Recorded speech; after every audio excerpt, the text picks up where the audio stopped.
Good morning guys, welcome to 5th Generation Hobby Shop.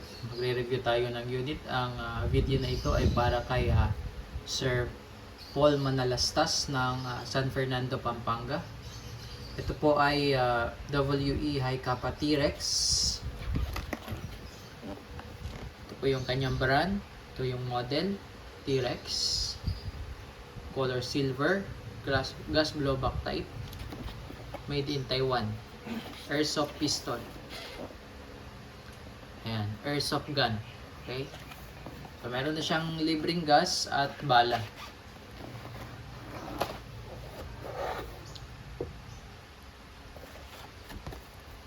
Ito po yung kanyang owner's manual. Scan nyo lang yung QR code.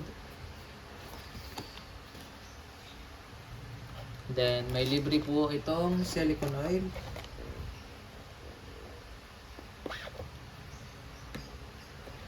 Ito naman po yung kanyang magazine. This is 30 rounder.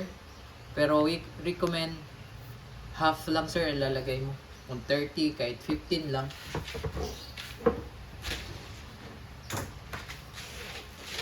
Higpitan ko na sir yung mga bulb lang.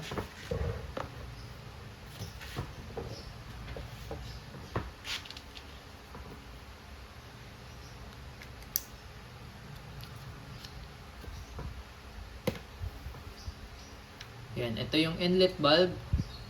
Meron din yung screw. Ito naman yung outlet bulb. Higpitan natin yung lahat, sir.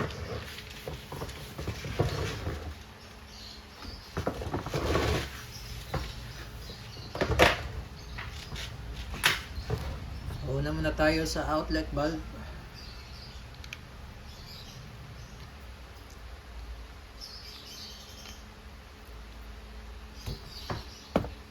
Lagyan po natin ng silicone oil. Ito po yung basic maintenance po ng ating magazine. Lalagay ng oil. Hihigpitan yung mga bulb kasi minsan lumuluwag po yan dahil sa blowback.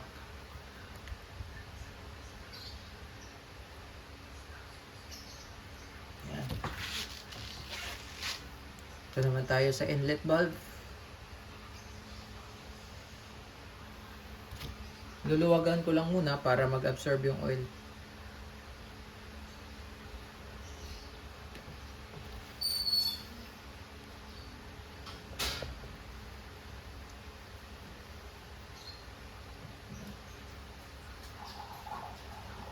Yan, tamang higpit lang po. Then yung screw naman ngayon, kita natin.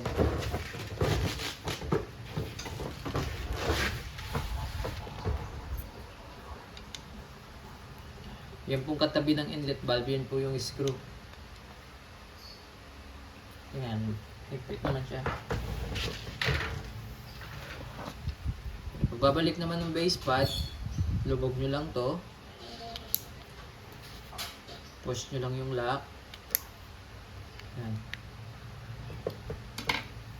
So, naigpitan na natin yan, sir.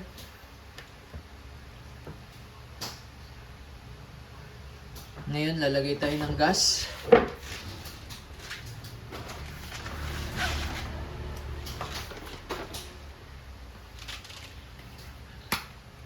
So, paglalagay ng gas, sir, kailangan patiwarik po, inverted position. Ito yung nozzle, tutok mo lang doon sa inlet valve. Tapos, diin nyo lang 3 to 5 seconds.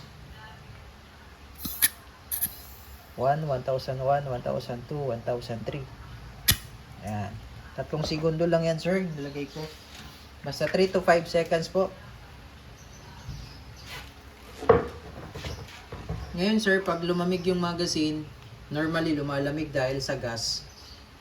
Pag malamig ang magazine, sir, humihina ang blowback. Mapapansin nyo po, parang mahina yung putok niya. So, ang gawin nyo, ipahinga nyo lang muna yung magazine hanggang sa mag-normal temperature, tsaka kayo gumamit ulit.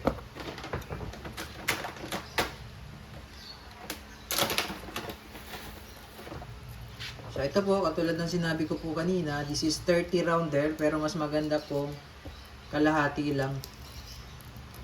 Kung kalahati lang yung ilalagay nyo para yung spring niya hindi compress.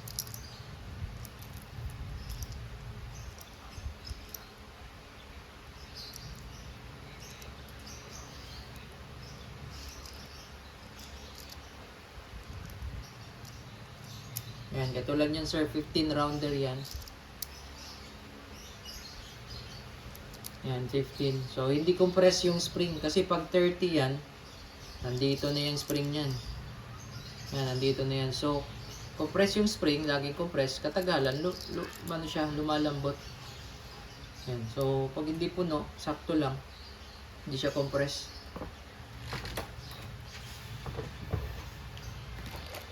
So, ito pala, may kasama itong plate para sa red dot optic. So, kung gusto mong maglagay ng red dot optic in the future, may mga screw din yan kasama. Ito yung plate.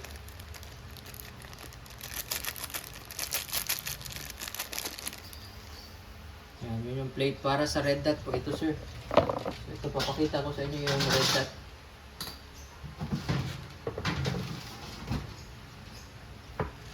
So, ito yung red dot optic. So, kung gusto mo siyang lagyan, yung unit mo sir, itong rear sight na to, nare-remove to eh. Natatanggal to sir, itong buo na to. Tapos, once na ma-remove mo na to, ito yung sasampa dito sa plate. Yan, kunwari ganyan, no? Andyan. Tapos, sa ibabaw nito, yung red dot. Itong pinaka-base na alis to eh. Yan, may screw kasi yung dalawa. Ito lang. Yung part na to, yung papasok dyan, sasampa. So, kung gusto mo ng red dot, may red dot po yan. Makikita dyan.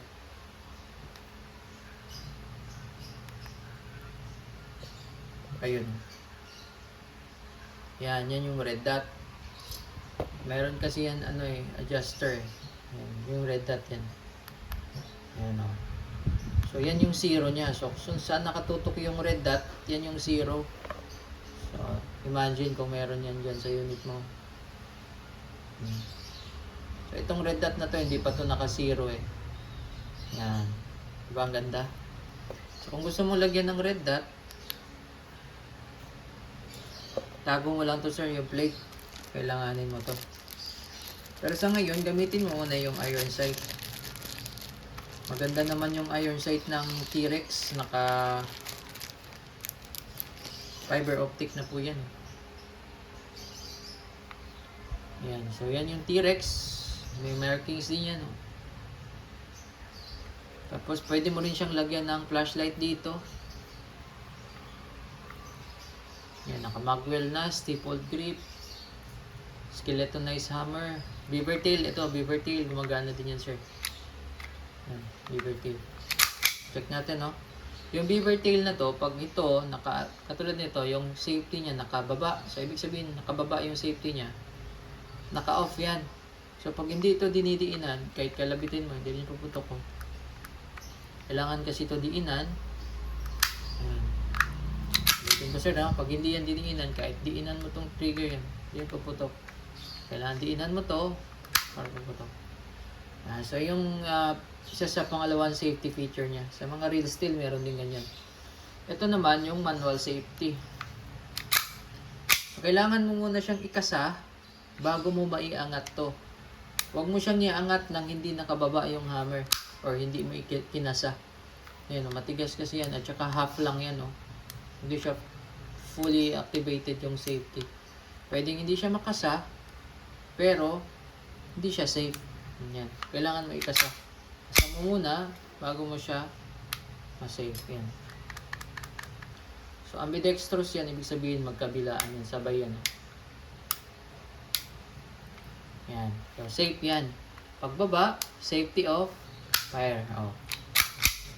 Safe. Safety off. Pero pag hindi naka-push yung beaver tail, kahit naka-safety off, di rin siya off. Kailangan talaga ipo-push yan. Yan. Made in Taiwan po yan. Ganda, no? T-Rex silver. Okay. So, testing tayo, sir. 15 rounder. 15 rounds po yung nakasal. Bala. Okay, testing. Okay, Sir Paul Manalastas, 2011 High Kappa T-Rex Airsoft Pistol.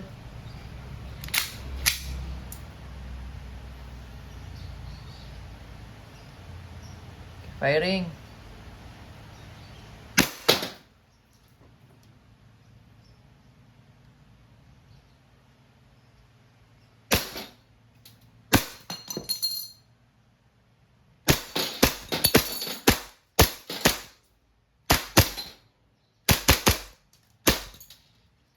Okay, so pag wala ng bala, sir, nag-open slide po yan.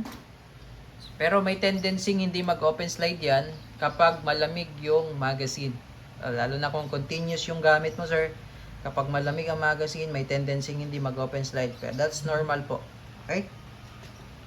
So, release nyo muna yung magazine pag nag-open slide. Tapos, ito po, alalayan nyo tong yung pagbalik ng slide, alalayan nyo para hindi mapudpud tong part na to.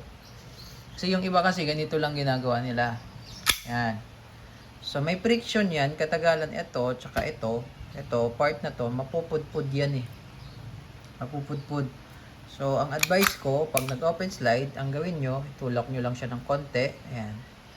Para wala lang kiskisan, walang friction yan. Tulak mo siya ng konti, then tsaka mo siya ibababa, then tsaka mo siya release.